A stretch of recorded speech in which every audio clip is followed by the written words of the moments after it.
একটা মানুষের যে কোয়েশ্চেন তার অ্যান্সার 30 সেকেন্ডের মধ্যে দেওয়া পসিবল, খুব তাড়াতাড়ি এটা উত্তর দেওয়া সম্ভব। কীরকম আপনাদেরকে বলি, ধরুন কারোর চন্দ্রের দিক থেকে আমরা বিচার করছি বা তার মায়ের বিচার করব।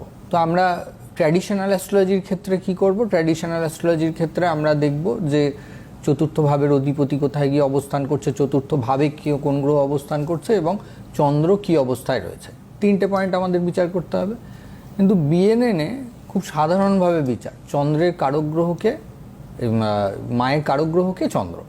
তো মায়ের কারক গ্রহ চন্দ্র মানে চন্দ্রের দ্বিতীয় দ্বাদশে কোন কোন প্ল্যানেট আছে দেখতে হবে, আর হচ্ছে চন্দ্রের ট্রাইনে কোন কোন প্ল্যানেট আছে সেটা দেখতে হবে। ট্রাইন মানে হচ্ছে যে চন্দ্রের থেকে পঞ্চম এবং চন্দ্রের থেকে নবম, এই কটা জিনিস দেখতে হবে। এবারে যে কটা প্ল্যানেট ওখানে পাওয়া যাবে সেই অনুযায়ী ডিগ্রি অনুযায়ী পরপর বসাতে হবে।